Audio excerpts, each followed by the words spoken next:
Hello students, তোমাদেরকে general study YouTube চ্যানেলে স্বাগত জানাই। ভারতের সংবিধান রচনার পটভূমি ও গণপরিষদ চ্যাপ্টার থেকে যে সমস্ত কোয়েশ্চেন আসে অ্যাক্ট সম্বন্ধিত, সেটার আজকে বিস্তারিত আলোচনা করব। Making of Indian constitution and it's background এই চ্যাপ্টার থেকে। তো চলো প্রত্যেকটা অ্যাক্ট ভালোভাবে জেনে নিই এবং প্রত্যেকটা পয়েন্ট ভালোভাবে বুঝে নিই। তাহলে পরে আমাদের কম্পিটিটিভ এক্সামের অ্যাক্ট সম্বন্ধিত যত কোশ্চেন হবে সেগুলোর অ্যান্সার প্রপারলি দিতে পারবো। তো চলো শুরু করি।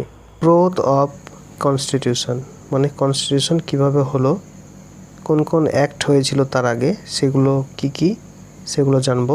প্রথমে ছিল কোম্পানি রুল, যেটা 1773 সাল থেকে 1858 সাল পর্যন্ত ছিল, এবং দ্বিতীয় ছিল ক্রাউন রুল, যেটা 1858 থেকে 1947 মানে ভারত স্বাধীন হওয়ার সময় পর্যন্ত। তো ক্রাউন রুলে কী পড়বো? রেগুলেটিং অ্যাক্ট প্রথমে, এটা 1773 হবে, পিটস India act 1784, charter act 1813, charter act 1833, charter act 1853। এগুলো ছিল কোম্পানি রুলের আন্ডারে। এবং 1858 সাল থেকে 1947 সাল কী হয়েছিল? গভর্নমেন্ট অফ ইন্ডিয়া অ্যাক্ট 1858 মানে 1858, যেটাকে গুড গভর্নেন্স অ্যাক্ট বলা হতো। তারপরে হচ্ছে Indian council act 1861, Indian council act 1892, Indian council act 1909। তারপরে আসছে government of India act 1919, government of India act 1935, তারপরে সিআর ফর্মুলা, তারপরে হচ্ছে ইন্ডিয়া ইন্ডিপেন্ডেন্স অ্যাক্ট 1947। এরপরে গণপরিষদ গঠন নিয়ে কিছু কথা আছে, তো এগুলো নিয়ে আজকে আলোচনা হবে। আমরা যেটা পড়ব প্রথম অ্যাক্ট, সেটা হচ্ছে রেগুলেটিং অ্যাক্ট 1773 সাল। এই আইন জারি করে ভারত ইস্ট ইন্ডিয়া কোম্পানির ওপর ব্রিটিশ সরকারের নজরদারি শুরু হয়। এই আইন জারি করে ভারতে ব্রিটিশ ইন্ডিয়া কোম্পানির নজরদারি শুরু হলো। গভর্নমেন্ট অফ বেঙ্গলকে অভিহিত করা হয় governor general of Bengal. Governor of Bengal ছিল, সেটিকে বলা হলো গভর্নর জেনারেল অফ বেঙ্গল। তাহলে জেনারেল কথাটা শুধু অ্যাড করা হলো। গভর্নর অফ বোম্বে এবং মাদ্রাজ প্রেসিডেন্টসকে গভর্নর জেনারেল অফ বেঙ্গলের অধীনে রাখা হলো। মানে গভর্নর অফ বোম্বে ছিল এবং মাদ্রাজ প্রেসিডেন্ট ছিল, এগুলোকে গভর্নর জেনারেল অফ বেঙ্গলের অধীনে রাখা হলো। মানে তিনটে বাকি দুটো বেঙ্গলের অধীনে চলে এলো। একজন প্রধান বিচারপতি ও 3 জন বিচারপতির সমন্বয়ে সুপ্রিম কোর্ট অফ ক্যালকাটা 1774 সালে গঠিত হলো। 1774 সালে কি সুপ্রিম কোর্ট অফ ক্যালকাটা গঠিত হয়েছে, এবং 1773 সালের অ্যাক্ট অনুযায়ী 1773 এই সালে কিন্তু একটা হয়েছিল। কোম্পানির কর্মচারীদেরকে কোনো ব্যক্তিগত কাজে লিপ্ত করা বন্ধ হতো। মানে কোম্পানির যে কর্মচারী, তাদের যে ব্যক্তিগত কাজে অন্য কর্মচারীদের লিপ্ত করতো, মানে যে তার ব্যক্তিগত কাজ ছিল তাদেরকে দিয়ে কাজ করাতো, সেই কাজগুলো বন্ধ করলো। গভর্নর জেনারেল অফ বেঙ্গলকে সাহায্য প্রদান করার জন্য 4 জন সদস্য বিশিষ্ট এক্সিকিউটিভ কাউন্সিল গঠন করা হলো। গভর্নর জেনারেল অফ বেঙ্গল যে ছিল, তাদেরকে যে সাহায্য করতো তার জন্য 4 জন সদস্যর জন্য একটা কাউন্সিল গঠন করা হলো এই অ্যাক্টের মাধ্যমে। এবার নেক্সট দেখো অ্যাক্ট, পিটস ইন্ডিয়া অ্যাক্ট 1774 সাল। বলছে রেগুলেটিং অ্যাক্ট এই 1773-এর ত্রুটি বিচ্যুতি সংশোধনের লক্ষ্যে পিটস ইন্ডিয়া অ্যাক্ট, এখানে পিটস ইন্ডিয়া অ্যাক্ট 1774 সালে 1784 সালে পাস হয়। তাহলে আমাদের প্রশ্ন আছে, পিটের ভারত শাসন আইন বা পিটস ইন্ডিয়া অ্যাক্ট কত সালে পাস হয়? সেটা হবে আমাদের 1784 সাল। কোম্পানির বাণিজ্যিক ও রাজনৈতিক কার্যকলাপ আলাদা করা হলো। কোম্পানির যে বাণিজ্যিক এবং রাজনৈতিক কার্যকলাপ ছিল, সেগুলোকে আলাদা আলাদা করা হলো এই অ্যাক্টের মাধ্যমে। বাণিজ্যিক কার্যকলাপ নিয়ন্ত্রণের জন্য যে ব্যবসা বাণিজ্য ছিল, সেগুলো নিয়ন্ত্রণের জন্য কাদেরকে রাখা হলো? কোর্ট অফ ডিরেক্টরস, একটা বোর্ড তৈরি করা হলো। এবং রাজনৈতিক কার্যকলাপ নিয়ন্ত্রণের জন্য বোর্ড অফ কন্ট্রোল গঠন করা হলো। মানে দুটি বোর্ড গঠন করা হলো, একটা হচ্ছে বাণিজ্যের জন্য কোর্ট অফ ডিরেক্টরস এবং রাজনৈতিক কার্যকলাপের জন্য বোর্ড অফ কন্ট্রোল। এই অ্যাক্টের গুরুত্ব কী ছিল? ভারতে কোম্পানি সাম্রাজ্যকে ব্রিটিশ পজিশন ইন ইন্ডিয়া বলা হতো। ভারতে যে কোম্পানি ছিল, তাদের সাম্রাজ্য ছিল, তাদেরকে বলা হতো ব্রিটিশ পজিশনস ইন ইন্ডিয়া। কোম্পানির বাণিজ্যিক কার্যকলাপ ও প্রশাসনিক কার্যকলাপে ব্রিটিশ সরকারকে সর্বোচ্চ ক্ষমতা প্রদান করা হয়। ব্রিটিশ সরকারকে ক্ষমতা দেওয়া হয়েছিল কোম্পানির কার্যকলাপ এবং প্রশাসনিক কার্যকলাপের জন্য। নেক্সট অ্যাক্ট কি? চার্টার অ্যাক্ট 1813 সাল। তাহলে এই যে চার্টার অ্যাক্ট 1813 সাল, এগুলো হয়েছিল 20 বছর পর পর। প্রথম শুরু হয় 1813 সালে। তাহলে 1813 সালের এই আইনে কি হয়েছিল এটা আমরা জানব। এই আইনের মাধ্যমে ইস্ট ইন্ডিয়া কোম্পানির একচেটিয়া বাণিজ্যিক কার্যকলাপের অবসান ঘটে। যে ইস্ট ইন্ডিয়া যে কোম্পানি ছিল, একচেটিয়া একই ধরনের বাণিজ্যিক কার্যকলাপ চলে আসছিল, সেগুলোর বন্ধ হলো এই আইনের মাধ্যমে, চার্টার অ্যাক্ট 1813। তাহলে প্রশ্ন আসতেই পারে যে একচেটিয়া বাণিজ্যিক কার্যকলাপের অবসান ঘটেছিল ইস্ট ইন্ডিয়া কোম্পানি কোন আইনের মাধ্যমে? তাহলে আমাদের অ্যান্সার হবে 1813 সালের চার্টার অ্যাক্ট অনুযায়ী। অন্যান্য ইউরোপীয় বণিকদের ভারতে বাণিজ্য করার অধিকার দেওয়া হয় এই আইনের মাধ্যমে। তাহলে অন্যান্য যে ইউরোপীয় বণিকরা ছিল, তারা ইন্ডিয়াতে এসে বাণিজ্য করতে পারতো না, এবং তাদেরকে এই আইনের মাধ্যমেই তাদেরকে বাণিজ্য করার সুযোগ দেওয়া হলো। এবং কি খ্রিস্টান মিশনারিদেরকে ভারতে ধর্ম প্রচারের অধিকার দেওয়া হলো। এর আগে ধর্ম প্রচার করতে পারতো না, তারাকে নিয়ে এসে ধর্ম প্রচারের অধিকার দেওয়া হলো এই চার্টার অ্যাক্ট 1813 সালের চার্টার অ্যাক্ট অনুযায়ী।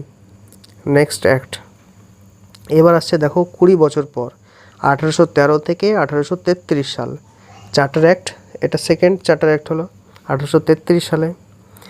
তাহলে এই চার্টার অ্যাক্টটা কী বলছে দেখো, ভারতে ব্রিটিশ ইন্ডিয়ার কেন্দ্রীকরণের চূড়ান্ত ধাপ, মানে ব্রিটিশ ইন্ডিয়া করছে তার একটা কেন্দ্রীকরণ, মানে একটা কেন্দ্র থাকবে শক্তিশালী, সেই চূড়ান্ত ধাপ নিয়েছিল এই অ্যাক্টের মাধ্যমে। কিভাবে করছে সেটা দেখো। কেবলমাত্র প্রশাসনিক সংস্থাতে পরিণত করা হলো, মানে একটা শক্তিশালী জোট বা শক্তিশালী সংস্থা তৈরি করলো, প্রশাসনিক সংস্থা, যেখান থেকে পুরোটা কন্ট্রোল করতে পারবে। তো গভর্নর জেনারেল অফ বেঙ্গল ছিল, শুধু বেঙ্গলে ছিল যেটা পাওয়ার, সেটাকে সেই নামটা পরিবর্তন করলো গভর্নর জেনারেল অফ ইন্ডিয়া নামে, মানে পুরো নামটা দিয়ে দিল ভারতের নাম দিয়ে। আগে শুধু বেঙ্গল ছিল, সেটাকে গভর্নর জেনারেল অফ ইন্ডিয়া করা হলো। তাহলে উইলিয়াম বেন্টিং ছিলেন ভারতের প্রথম গভর্নর জেনারেল। অনেক সময় প্রশ্ন আসে কত সালে স্যার উইলিয়াম বেন্টিং ভারতের গভর্নর জেনারেল হন? তাহলে হবে 1833 সালের চার্টার অ্যাক্ট অনুযায়ী। তাহলে সিভিল সার্ভিস নিয়োগের জন্য অবাধ প্রতিযোগিতার ব্যবস্থা করা হয়। সিভিল সার্ভিসের জনক বলা হয় কে? Lord William বেন্টিংকে। এটাও অনেক পরীক্ষায় এসেছে যে সিভিল সার্ভিসের জনক লর্ড উইলিয়াম বেন্টিং। নোট করে নিতে পারো তোমরা, এবং স্ক্রিনশট করে তোমরা পরে নোট করে নিতে পারো। তো নেক্সট, গভর্নর জেনারেল ও তার কাউন্সিলকে অবাধ ক্ষমতা প্রদান করা হয়। Next, member to the executive council of governor general was included, মানে এই যে গভর্নর জেনারেল মেম্বারকে এক্সিকিউটিভ কাউন্সিলের গভর্নর জেনারেল ইনক্লুড করা হয়। নেক্সট, এবার বলছে চার্টার অ্যাক্ট 1853 সাল, মানে 1833 থেকে 53, 20 বছর। তাহলে 20 বছর পর পর চার্টার অ্যাক্ট হয়। 1813 সালে শুরু, তার মানে তোমরা যদি ভুলেও যাও যে চার্টার অ্যাক্ট কত সালে হয়, তাহলে 20 বছর প্লাস করে তোমরা অ্যাড করে বুঝতে পারবে যে কত সালে কোনটা হয়েছিল। দেখো চার্টার অ্যাক্ট 1853 সালে কি হয়, ম্যাকওয়ালি কমিটি 1854 সালে সরকারি কর্মী নিয়োগে অবাধ প্রতিযোগিতার ব্যবস্থা করা হয়। এই যে ম্যাকওয়ালি কমিটি ছিল, এই 1854 সালে সরকারি কর্মী নিয়োগে অবাধ প্রতিযোগিতার ব্যবস্থা করে, মানে সরকারি কর্মী নিয়োগ শুরু হলো। আইন বিভাগ ও শাসন বিভাগের মধ্যে পৃথকীকরণ, মানে আইন বিভাগ এবং শাসন বিভাগকে আলাদা করা হলো সেই সময়। কাউন্সিলে 6 জন অতিরিক্ত লেজিসলেটিভ কাউন্সিলর নিযুক্ত হয়, যাদের মধ্যে থেকে একজন করে প্রাদেশিক সদস্য থাকবেন। মানে কাউন্সিলে যে 6 জন অতিরিক্ত লেজিসলেটিভ কাউন্সিল নিযুক্ত হন, যাদের মধ্যে থেকে একজন করে প্রাদেশিক সদস্য থাকবেন। এই গেল 1853 সালের চার্টার অ্যাক্ট। নেক্সট, এবার আসছে গভর্নমেন্ট অফ ইন্ডিয়া অ্যাক্ট 1858। এই অ্যাক্টটা খুবই ইম্পর্টেন্ট, এগুলোর মধ্যে প্রত্যেকটা পয়েন্টই ভালোভাবে দেখতে হবে, ভালোভাবে জানতে হবে, কারণ এটি ছিল আমাদের কোম্পানি রুলের লাস্ট অ্যাক্ট। এরপর থেকে আসছে ক্রাউন রুল। 1858 সালে ক্রাউন রুল শুরু হয় এবং এর আগে পর্যন্ত যেগুলো ছিল সবই ছিল কোম্পানি রুল। তাহলে ক্রাউন রুল শুরু হলো। ক্রাউন রুল মানে কি, যে আমাদের ব্রিটেনের মহারানী যে ছিল, মহারানী ভিক্টোরিয়া, তিনি নিজের হাতে তার যত ক্ষমতা ইস্ট ইন্ডিয়া কোম্পানির সমস্তটাই নিয়ে নিয়েছিল এবং তার প্রতিনিধি হিসাবে একজন ভাইসরয় পাঠিয়েছিলেন ইন্ডিয়াতে, ব্রিটিশ ইন্ডিয়াতে, এবং তিনি ক্ষমতা পুরো অধিকারী ছিলেন এবং ভাইসরয় দিয়ে তাকে পরিচালনা করাতেন। নেক্সট, তাহলে যাই আমরা কি এই India act, government of India act 1858 সালে কি হয়েছিল। এই আইন act for the good government of India নামে পরিচিত। এই কোয়েশ্চেনটা অনেকবার এসছে। গুড গভর্নমেন্ট অ্যাক্ট কাকে বলা হয়? এই যে 1858 সালের গভর্নমেন্ট অফ ইন্ডিয়া অ্যাক্ট, মানে 1858 সালের ভারত শাসন আইনকে good government of India act বলা হয়। তাহলে সেই সময় ব্রিটিশের প্রধানমন্ত্রী কে ছিলেন? সে সময় পালমার স্টোন ছিলেন ব্রিটিশের প্রধানমন্ত্রী, যিনি এই আইন চালু করেছিলেন। ভারতবর্ষের শাসনভার ইস্ট ইন্ডিয়া কোম্পানির পরিবর্তে মহারানী ভিক্টোরিয়ার হাতে ন্যস্ত করা হয়। ভারতবর্ষের যত শাসনভার ছিল ইস্ট ইন্ডিয়া কোম্পানির হাতে, সেগুলো মহারানী ভিক্টোরিয়ার হাতে ন্যস্ত করা হয়, একটু আগেই বললাম। গভর্নর জেনারেল অফ ইন্ডিয়া পদের নামকরণ করা হয় ভাইসরয় অফ ইন্ডিয়া। তাহলে ভাইসরয় মানে হচ্ছে ব্রিটিশ প্রতিনিধি। তাহলে গভর্নর জেনারেল অফ ইন্ডিয়া ছিলেন লাস্টকে লর্ড ডালহৌসি। লর্ড ডালহৌসি ছিলেন শেষ গভর্নর জেনারেল। এবং ভাইসরয় প্রথম হলেন কে? ভাইসরয় হলেন লর্ড ক্যানিং। প্রথম ভাইসরয় ছিলেন লর্ড ক্যানিং। ভাইসরয় ছিলেন ভারতের ব্রিটিশ ক্রাউনের প্রতিনিধি। ঠিক আছে, বোঝা গেল এগুলো। বোর্ড অফ কন্ট্রোল এবং কোর্ট অফ ডিরেক্টর অবলুপ্তির মাধ্যমে ভারতে যে দ্বৈত শাসন ব্যবস্থা ছিল সেটার অবসান ঘটানো হলো। বোর্ড অফ কন্ট্রোল যেটা কি ছিল ব্যবসা বাণিজ্যের জন্য, কোর্ট অফ ডিরেক্টর কি ছিল যেটা মানে কি বলছে এটাকে, আমাদের রাজনীতি সম্বন্ধিত, সেটা বন্ধ করা হলো। ভারত সচিব ছিলেন 15 জন সদস্য বিশিষ্ট কাউন্সিল অফ ইন্ডিয়া এর চেয়ারম্যান। তাহলে ইন্ডিয়ান কাউন্সিল যে ছিল সেই কাউন্সিলের চেয়ারম্যান হিসাবে যে 15 জন সদস্যদের মধ্যে চেয়ারম্যান ছিলেন তিনি, ভারত সচিব। নেক্সট, এবার দেখো ইন্ডিয়ান কাউন্সিল অ্যাক্ট 1861 সাল। এবার আসছে কাউন্সিল অ্যাক্টগুলো। এর আগে পড়লাম কি 1858 সালের India government of India act. এবার আসছে ইন্ডিয়ান কাউন্সিল অ্যাক্ট 1861 সাল। 3টি নতুন আইন পরিষদ যথা বেঙ্গল, নর্থ ওয়েস্ট ফ্রন্টিয়ার্স এবং পাঞ্জাব কাউন্সিল গঠিত হলো। এই আইনের মাধ্যমে ভারতীয় বিচার ব্যবস্থার সংস্কার সাধন করা হয়। বলছে process of decentralisation started by restoring the legislative power of Bombay and Madras presidency. Kolkata, Bombay ও মাদ্রাজে হাইকোর্ট প্রতিষ্ঠিত হলো কত? 1861 সালে অ্যাক্ট অনুযায়ী, কিন্তু এখানে হাইকোর্ট প্রতিষ্ঠা হয় 1862 সালে। 1862 সাল, ঠিক আছে। তাহলে 1862 সালে হাইকোর্ট প্রতিষ্ঠিত হলো 1861 সালের অ্যাক্ট অনুযায়ী। আংশিকভাবে প্রাদেশিক আইনসভাগুলিকে আইন প্রণয়নের ক্ষমতা দেওয়া হলো। ভাইসরয়ের হাতে অর্ডিন্যান্স, রুলস অ্যান্ড অর্ডার্স জারি করার ক্ষমতা অর্পণ করা হলো। অর্ডিন্যান্সের মেয়াদ 6 মাস পর্যন্ত বলবৎ থাকতে পারে।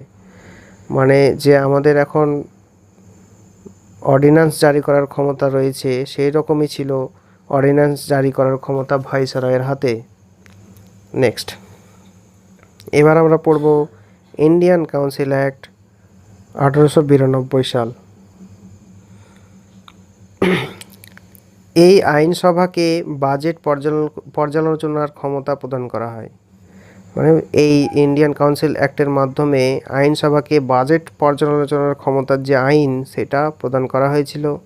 বিশ্ববিদ্যালয়, তারপর হচ্ছে ডিস্ট্রিক্ট, এখানে দেখো আলাদা আলাদা আছে, বিশ্ববিদ্যালয়, ডিস্ট্রিক্ট বোর্ড, মিউনিসিপ্যালিটি, জমিদার, চেম্বার অফ কমার্সকে প্রাদেশিক কাউন্সিলে সদস্য নিয়োগের সুপারিশ করার ক্ষমতা দেওয়া হলো। তাহলে বিশ্ববিদ্যালয়, ডিস্ট্রিক্ট বোর্ড, তারপর হচ্ছে মিউনিসিপ্যালিটি, জমিদার, চেম্বার অফ কমার্সকে প্রাদেশিক কাউন্সিলে সদস্য নিয়োগের সুপারিশ করার ক্ষমতা দেওয়া হলো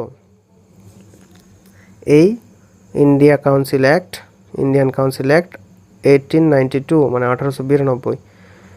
নেক্সট, ইন্ডিয়ান কাউন্সিল অ্যাক্ট 1909। আমরা 1909 শুনলেই বলে দিতে পারি যে মরলে মিন্টো সংস্কার আইন এই সময় হয়েছিল। এই আইন মরলে মিন্টো সংস্কার আইন নামে পরিচিত। মরলে ছিলেন একজন সচিব। আমরা একটু আগে জানলাম 15 জন সদস্য নিয়ে যে এখানে দেখো তোমরা বুঝতেই পারবে যে ভারত সচিব ছিল 15 জন সদস্য বিশিষ্ট কাউন্সিল অফ ইন্ডিয়ার চেয়ারম্যান। তাহলে তিনি ছিলেন কে? মরলে ছিলেন সচিব এবং মিন্টো ছিলেন ভাইসরয় এই 1909 সালে। তাহলে মরলে এবং মিন্টো দুজন আলাদা ব্যক্তি, একজন ছিলেন সচিব এবং একজন ছিলেন ভাইসরয়। মরলে ছিলেন সচিব এবং মিন্টো ছিলেন ভাইসরয়। এই দুজনে মিলে এই অ্যাক্ট পাস করেছিল, তাই মরলে মিন্টো অ্যাক্ট নামে পরিচিত। কেন্দ্রে ও প্রাদেশিক আইন পরিষদের সদস্যদের সংখ্যা বাড়ানো হলো। তারপর হচ্ছে সাম্প্রদায়িক ভিত্তিতে নির্বাচন ব্যবস্থা চালু হয়, বিশেষ করে মুসলিম এবং হিন্দু। এখানে মুসলিমদের জন্য পৃথক নির্বাচক মণ্ডলী গৃহীত হয়, মানে মুসলিমদের জন্য আলাদা ইলেক্টোরেট চালু হলো। লর্ড মিন্টোকে বলা হয় ফাদার অফ কমিউনাল ইলেক্টোরেট। এটা কিন্তু বারবার পরীক্ষা এসছে, কাকে ফাদার অফ কমিউনাল ইলেক্টোরেট বলা হয়? তাহলে হবে লর্ড মিন্টোকে। এবার দেখো, এই আইন ভাইসরয়ের শাসন বিভাগের সঙ্গে ভারতীয়দের যোগসূত্র স্থাপন করে। এই আইন ভাইসরয়ের শাসন বিভাগের সঙ্গে ভারতীয়দের যোগসূত্র স্থাপন করে। সত্যেন্দ্র প্রসাদ সিনহা ছিলেন প্রথম ভারতীয় আইন সদস্য। মানে আইন প্রণয়নের জন্য একজন করে সদস্য নিতেন, সেই সদস্যদের মধ্যে সত্যেন্দ্র প্রসাদ সিনহা প্রথম আইনের সদস্য হিসাবে, মানে আইন প্রণয়নের যে সদস্য ছিলেন তাদের সদস্য হিসাবে প্রথম যোগদান করতে পেরেছিলেন। তিনি লর্ড সিনহা নামে পরিচিত। তাহলে ভারতীয়দের মধ্যে একজন যেতে পেরেছিলেন 1909 সালে। নেক্সট, এবার আসছি গভর্নমেন্ট অফ ইন্ডিয়া অ্যাক্ট 1919 সাল। এই অ্যাক্টটি কিন্তু বিশাল গুরুত্বপূর্ণ। প্রত্যেকটা পরীক্ষায় এই অ্যাক্ট থেকে অনেক ধরনের প্রশ্ন আসে, তাহলে প্রত্যেকটা পয়েন্টই কিন্তু খুবই ইম্পর্টেন্ট। তাহলে চলো শুরু করি। এই আইন মন্টেগু-চেমসফোর্ড সংস্কার নামে পরিচিত। মানে মন্টেগু-চেমসফোর্ড সংস্কার নামে পরিচিত। মন্টেগু-চেমসফোর্ড আইন কত সালে পাস হয়? এটা পরীক্ষায় এসছে অনেকবার এবং ভবিষ্যতেও আসবে, বারবার রিপিট হয়। 1919 সালে। প্রাদেশিক সরকারকে, এখানে স্বায়ত্তশাসন হবে, এখানে ভুল টাইপিং হয়েছে, স্বায়ত্তশাসনমূলক প্রতিষ্ঠান গঠনের বিষয়ে অধিক ক্ষমতা প্রদান করা হয়। কেন্দ্রীয় আইনসভাকে দ্বিকক্ষ বিশিষ্ট করা হয় এবং দেশে প্রত্যক্ষ নির্বাচন শুরু হয়। স্থির হয় যে ভাইসরয়ের আইন পরিষদে 6 জন সদস্যদের মধ্যে 3 জন সদস্য ভারতীয় হবেন। যে ভাইসরয়ের আইন পরিষদ ছিল, সে আইন পরিষদের যে 6 জন সদস্য ছিল তাদের মধ্যে 3 জনই যাতে ভারতীয় সদস্য হয়, সেটা স্থির হয়েছিল এই গভর্নমেন্ট অফ ইন্ডিয়া অ্যাক্ট 1919। 1926 সালে সেন্ট্রাল পাবলিক সার্ভিস কমিশন গঠিত হয়। তাহলে সেন্ট্রাল পাবলিক সার্ভিস কমিশন, যেটা বর্তমানে আমরা কি বলি ইউনিয়ন পাবলিক সার্ভিস কমিশন, যেটা ইউপিএসসি, তাই তো, এটা 1926 সালে central public commission central public service commission গঠিত হয়েছিল। খ্রিস্টান, অ্যাংলো ইন্ডিয়ান এবং ইউরোপিয়ানদের মধ্যে পৃথক ইলেক্টোরেট চালু হয় এই সময় 1919 সালে। এই আইনের গুরুত্ব কী ছিল? এই আইনের প্রেক্ষিতে সাইমন কমিশন 1900 সালে গঠিত হয়। এই আইনের প্রেক্ষিতেই কিন্তু 1927 সালে সাইমন কমিশন ভারতে আসে এবং সাইমন গো ব্যাক যে স্লোগানটা উঠেছিল, মানে সাইমন ফিরে গেছিল কত 1928 সালে। এটা অনেক সময় পরীক্ষায় আসে, ইনফ্যাক্ট প্রত্যেকটা পরীক্ষায় এখন দেখছি কমন এই সাইমন গো ব্যাক। কত সালে সাইমন কমিশন ফিরে যায় এবং কত সালে সাইমন কমিশন ভারতে আসে, এই দুটোই কিন্তু পরে হয়েছিল। 1927 সালে সাইমন কমিশন ভারতে এসেছিল এবং 1928 সালে ফিরে যায়। রাওলাট আইনে 1919 সালে বিনা বিচারে শাস্তি ও কারাদণ্ডের বিধান রাখা হয়, যেটাকে ব্ল্যাক অ্যাক্ট বলা হয়, রাওলাট আইন।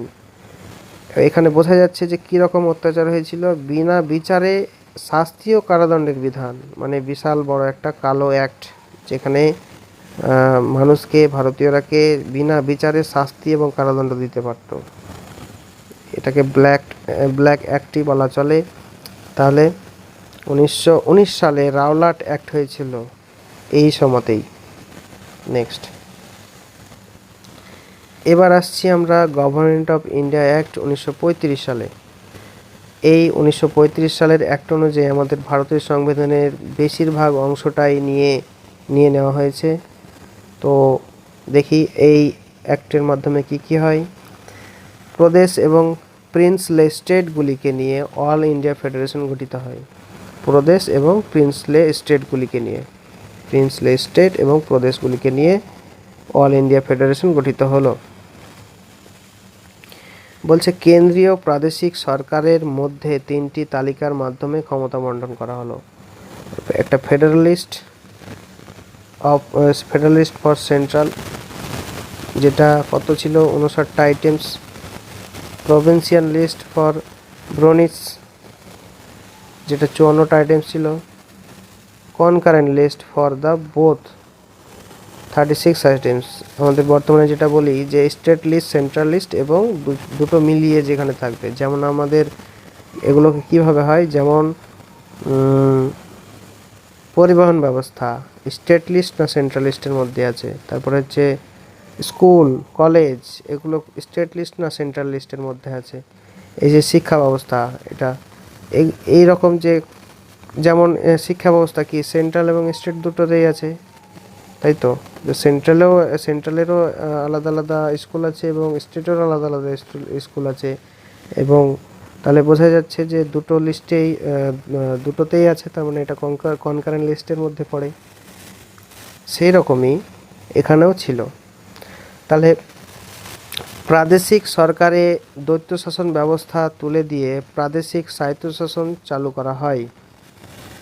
কেন্দ্রীয় শাসন ব্যবস্থায় দ্বৈত শাসন ব্যবস্থা চালু হয়, ফলে যুক্তরাষ্ট্রীয় কাঠামো সংরক্ষিত ও হস্তান্তরিত দুটো ভাগে বিভক্ত হয়। Government of India act 1935 brought the character of Indian government from unitary to federal.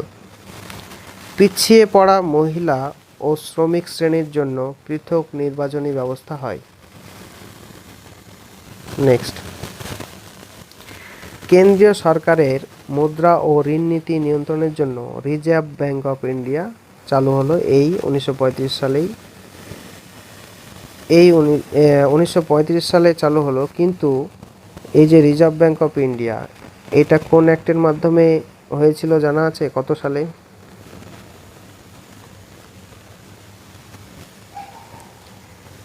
প্রথমে এই রিজার্ভ ব্যাঙ্ক অফের হিস্ট্রি জানতে গেলে প্রথমে চলে যেতে হবে 1926 সাল। 1926 সালে ইয়ং হিল্টন কমিটির সুপারিশ ক্রমে এটার শুরু হয়। ইয়ং হিল্টন কমিটি 1926 সালে। তারপরে 1934 সালে reserve bank of India act চালু হয় 1934 সালে। 1934 সাল। 1934 সালে reserve bank of India act হলো, আর এটা ছিল young Hilton committee. Young Hilton, এটা ভালো করে মনে রাখবে। তারপরে 1935 সালে রিজার্ভ ব্যাংক ইন্ডিয়া চালু হলো, 1935 সাল।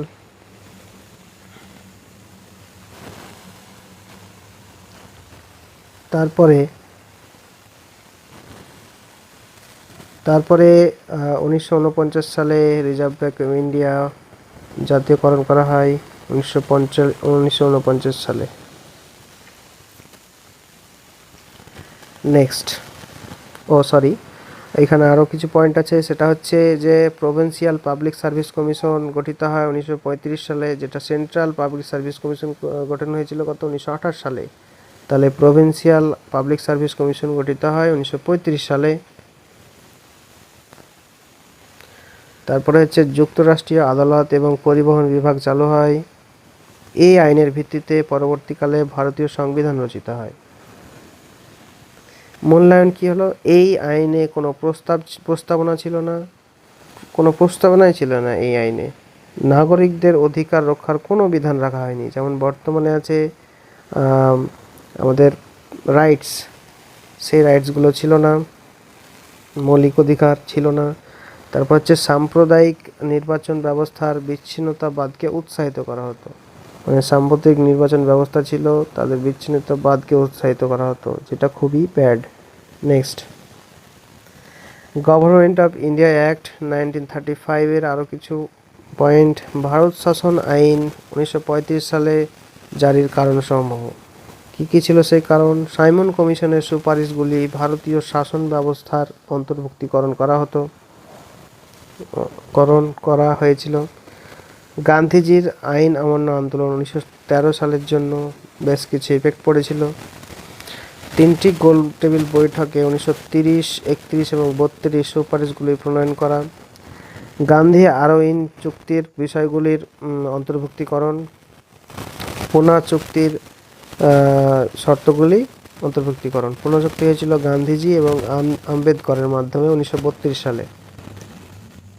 তাহলে 1935 সালে যে অ্যাক্ট চালু করা হয়েছিল এই কারণগুলির জন্য: সাইমন কমিশন, গান্ধীজির আইন অমান্য আন্দোলন, 3টি গোলটেবিল বৈঠক, গান্ধীজির আরউইন চুক্তির বিষয়বস্তু, পুনা চুক্তি। নেক্সট, এবার আসছে সিআর ফর্মুলা। আমরা সবাই জানি যে সিআর ফর্মুলা চক্রবর্তী রাজা গোপালাচারীর সূত্র, যেটাকে সিআর ফর্মুলা বলা হয়। এটা কত সালে হয়েছিল? চক্রবর্তী রাজা গোপালাচারী সূত্র 1944 সালে ছিল অল ইন্ডিয়া মুসলিম লীগ এবং ইন্ডিয়ান ন্যাশনাল কংগ্রেসের মধ্যে রাজনৈতিক অচলাবস্থার সমাধান করার একটি প্রস্তাব। মুসলিম লীগের অবস্থান ছিল ভারতের মুসলমান এবং হিন্দু দুটি পৃথক জাতির, তাই মুসলমানদের নিজস্ব জাতির জন্য পৃথক দেশ তৈরির প্রস্তাব ছিল। অন্যদিকে কংগ্রেস ভারত বিভক্ত করার ধারণার বিরোধী ছিল। তাহলে কংগ্রেস ভারত বিভক্ত করার ধারণার বিরোধী ছিল। সিআর ফর্মুলার মূল নীতিটি ছিল যে অঞ্চলগুলিতে মুসলমানরা সংখ্যাগরিষ্ঠতা অর্জন করেছিল সেখানকার লোকেদের মতামতের ভিত্তিতে লীগকে মুসলিম পাকিস্তান দেওয়ার প্রস্তাব যেন কংগ্রেস মেনে নেয়, যেটা কংগ্রেস মানেনি। সিআর ফর্মুলা তাই ব্যর্থ হয়েছিল। চক্রবর্তী রাজা গোপালাচারী 1947 থেকে 1948 সাল পর্যন্ত পশ্চিমবঙ্গের রাজ্যপাল হিসাবে দায়িত্ব পালন করেছিল। তাহলে চক্রবর্তী রাজা গোপালাচারীর যে পরিচয় আমরা ভালোভাবে বাঙালিরা বুঝতে পারি যে তিনি ছিলেন পশ্চিমবঙ্গের রাজ্যপাল হিসাবে 1947 এবং 1948 সাল দায়িত্ব পালন করেছিল। আমাদের পশ্চিমবঙ্গ অঙ্গরাজ্য হিসেবে আত্মপ্রকাশ পেয়েছিল 1947 সালে এবং সেই সময়তেই চক্রবর্তী রাজা গোপালাচারী আমাদের রাজ্যপাল ছিলেন। তাহলে প্রথম রাজ্যপাল আমাদের চক্রবর্তী রাজা গোপালাচারী ছিলেন। নেক্সট, এবার আসছি ইন্ডিয়ান ইন্ডিপেন্ডেন্স অ্যাক্ট 1947। তাহলে এই যে কারণসমূহ কী কী ছিল? দ্বিতীয় বিশ্বযুদ্ধের ফলে ব্রিটিশ সরকারের আর্থিক ক্ষতি, ক্রিপস প্রস্তাব 1942 সাল, কী কারণে আমাদের ইন্ডিপেন্ডেন্স দেওয়া হয়, এগুলো বিশেষ বিশেষ কারণ। দ্বিতীয় বিশ্বযুদ্ধের ফলে ব্রিটিশ সরকারের আর্থিক ক্ষতি হয়ে গেছিল। ক্রিপস প্রস্তাব ভারতে আসে 1942 সালে। এই 1942 সালে আরও কি ছিল? ভারত ছাড়ো আন্দোলন।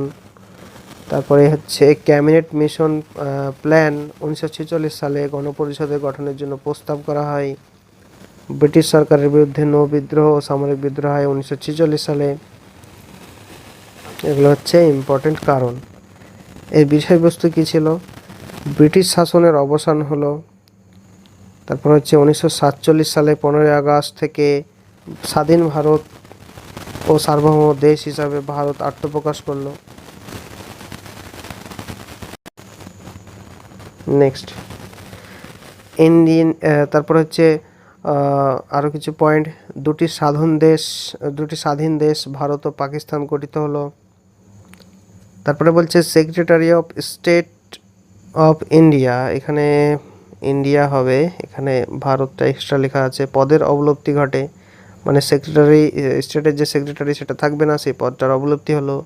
তারপর হচ্ছে গভর্নর জেনারেল অ্যান্ড প্রভিন্সিয়াল গভর্নরসের সাংবিধানিক প্রধান হিসাবে কার্য সম্পাদন করতে শুরু করে। সিভিল সার্ভিস নিয়োগ এবং secretary of state of India কর্তৃক নিয়োগের ক্ষেত্রে কোটা বন্ধ হয়, যে এক্সট্রা কোটা ছিল সেগুলো বন্ধ হলো। ব্রিটিশ সরকার কর্তৃক চালু হওয়া যে কোনো আইন বাতিল করার ক্ষমতা ভারতীয় গণপরিষদের হাতে ন্যস্ত হলো। মানে ব্রিটিশ সরকার যে কোনো আইন, ব্রিটিশ সরকার দ্বারা কর্তৃক চালু হওয়া যে কোনো আইন, সেগুলো ভারতীয় গণপরিষদের যে ছিল তাদের হাতে অর্পিত ছিল, সেগুলোর ক্ষমতা ছিল যে সেগুলো বাতিল করতে পারবে।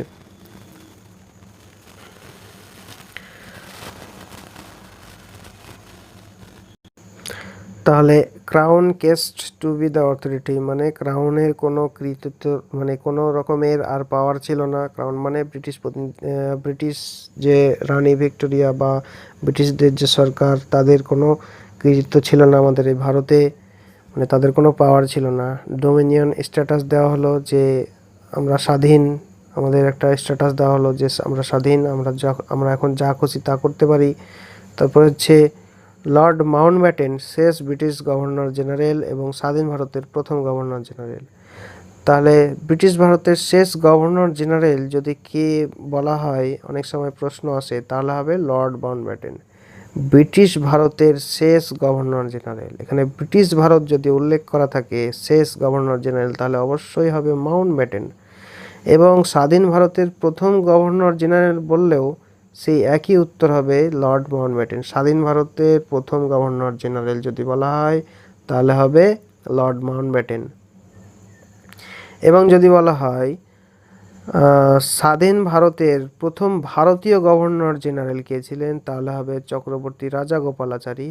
এবং ভারতের শেষ গভর্নর জেনারেল যদি বলা হয় স্বাধীন ভারতের, ব্রিটিশ ভারত যদি না বলে স্বাধীন ভারতের বা ভারতের গভর্নর জেনারেল অফ ইন্ডিয়া কে ছিলেন, শেষ গভর্নর জেনারেল কে ছিলেন, তাহলে হবে অবশ্যই চক্রবর্তী রাজাগোপালাচারী। খুবই ট্রিকি কোশ্চেন কিন্তু এটা। তাহলে আরেকবার দেখে নিই, লর্ড মাউন্টব্যাটেন শেষ ব্রিটিশ গভর্নর জেনারেল এবং স্বাধীন ভারতের প্রথম গভর্নর জেনারেল। ঠিক আছে, এই দুটো হচ্ছে আমাদের লর্ড মাউন্টব্যাটেনের কোশ্চেন যদি আসে। চক্রবর্তী রাজাগোপালাচারী প্রথম ভারতীয় গভর্নর জেনারেল, মানে ভারতে যদি বলা হয় প্রথম ভারতীয় গভর্নর জেনারেল, তাহলে হবে চক্রবর্তী রাজাগোপালাচারী প্রথম ভারতীয় গভর্নর জেনারেল।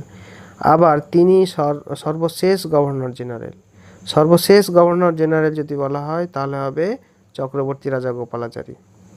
এবং তারপরেই কিন্তু স্বাধীন হওয়ার পরেই কিন্তু 2-1 বছর পর সেই পদটাকে, গভর্নর জেনারেল পদটাকে অবলুপ্ত করা হয়।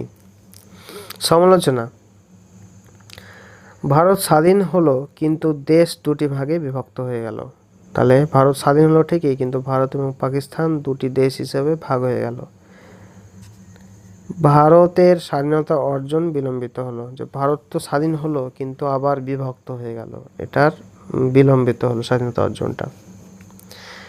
রাজতান্ত্রিক প্রদেশগুলিকে ভারত ও পাকিস্তানের সহিত যুক্ত হওয়ার স্বাধীনতা কিংবা স্বতন্ত্র রাজ্য হিসাবে চলবার ক্ষমতা প্রদান করা হলো। মানে যে রাজনৈতিক যে প্রদেশগুলো ছিল তাদেরকে বলতো যে ভারত কিংবা পাকিস্তানের সঙ্গে যুক্ত হয়ে তারা স্বতন্ত্র রাজ্য হিসাবে চলতে পারে।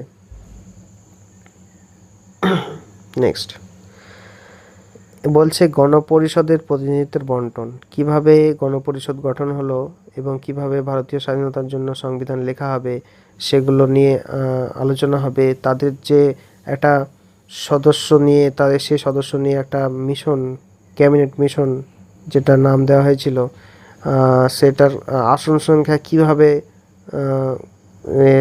ফিক্স করা হয়েছিল সেগুলো নিয়ে একটু আলোচনা। তাহলে ক্যাবিনেট মিশনের প্রস্তাব অনুযায়ী গণপরিষদে মোট আসন সংখ্যা ছিল 389টি, অনেকবার পরীক্ষায় আসে। এর মধ্যে 11টি ব্রিটিশ শাসিত প্রদেশের জন্য 292টি আসন ছিল। 11টি ব্রিটিশ শাসিত প্রদেশ ছিল, সেগুলোর মধ্যে থেকে 292টি আসন। এর মধ্যে মুসলিমদের জন্য 78টি এবং শিশুদের জন্য 4টি এবং সাধারণের জন্য 210টি আসন নির্ধারিত হয়। মুখ্য কমিশনার শাসিত দিল্লি, আজমির, মারওয়াল, এটা পূর্ব হবে না, এটা কুর্গ হবে, কুর্গ ব্রিটিশ বালুচিস্তান যেটা ছিল এটা বালুচিস্তান হবে, এটা এখানে ভুল আছে। বালুচিস্তানের একজন করে প্রতিনিধি ছিলেন। এগুলি ব্যতি রেখে দেশীয় রাজ্যগুলির মনোনীত প্রতিনিধিদের জন্য মোট 93টি আসন বরাদ্দ করা হয়। তাহলে এই ছিল আমাদের আজকের ক্লাস। তো ভিডিওটি বা ক্লাসটি কেমন লাগলো তোমরা অবশ্যই কমেন্টের মধ্যে জানাও, এবং যদি কোনো পয়েন্টে কোনো ভুল ত্রুটি থাকে তো অবশ্যই কারেকশন করবে। অবশ্যই ভুল ত্রুটি নেই, 99% ঠিক আছে বা 99.99% ঠিক আছে, কোনো অসুবিধা নেই। এবং কন্টেন্ট যদি এর থেকেও ভালো করতে হয় তাহলে তোমরা অবশ্যই কমেন্টের মধ্যে জানাবে, এবং ভিডিওটি ভালো লাগলে অবশ্যই একটা লাইক করবে, কারণ তোমরা লাইক করলেই আমার চ্যানেলটি গ্রো হবে এবং আরও সবার কাছে, সমস্ত স্টুডেন্টের কাছে পৌঁছে যাবে। তো যারা নতুন আছো চ্যানেলে তারা অবশ্যই চ্যানেলটি সাবস্ক্রাইব করে নিও, কারণ এডুকেশনাল ভিডিও আমার এই চ্যানেলের মাধ্যমে ভালোভাবে ভালো কন্টেন্ট। তো ভালো থেকো, সুস্থ থেকো এবং জোর দিয়ে পড়াশোনা করো। এরকম ভিডিও পেতে অবশ্যই চ্যানেলটি সাবস্ক্রাইব করতে ভুলো না, আমি বারবার করে বলছি, কারণ তোমাদের সাবস্ক্রাইব করলেই আমার কিন্তু এই চ্যানেলটা গ্রো হবে। এবং তোমরা পারলে তোমাদের বন্ধুদেরকে শেয়ার করে দিও। এবং এটাই ছিল আমার ডিটেলসের প্রথম ক্লাস, এবং এরপরে আমি আরও ক্লাস নিয়ে আসব প্রত্যেকটা চ্যাপ্টার ধরে ধরে। তো ভালো থেকো, সুস্থ থেকো এবং পড়াশোনা করো। ধন্যবাদ। আজকের ক্লাসে কি কি টপিক থাকবে তোমরা একবার দেখে নাও। তো দ্য গ্রোথ অফ কনস্টিটিউশন, মানে কনস্টিটিউশন কিভাবে হলো, কোন কোন অ্যাক্ট হয়েছিল তার আগে, সেগুলো কি সেগুলো জানবো। প্রথমে ছিল কোম্পানি রুল, যেটা 1773 সাল থেকে 1858 সাল পর্যন্ত ছিল, এবং দ্বিতীয় ছিল ক্রাউন রুল, যেটা 1858 থেকে 1947 মানে ভারত স্বাধীন হওয়ার সময় পর্যন্ত। তো ক্রাউন রুলে কি পড়বো? রেগুলেটিং অ্যাক্ট প্রথমে, এটা 1773 হবে, sorry. পিটস India act 1784, charter act 1813, charter act 1833, charter act 1853। এগুলো ছিল কোম্পানি রুলের আন্ডারে। এবং 1858 সাল থেকে 1947 সাল কী হয়েছিল? গভর্নমেন্ট অফ ইন্ডিয়া অ্যাক্ট 1858, মানে 1858, যেটাকে গুড গভর্নেন্স অ্যাক্ট বলা হতো। তারপরে হচ্ছে Indian council act 1861, Indian council act 1892, Indian council act 1909।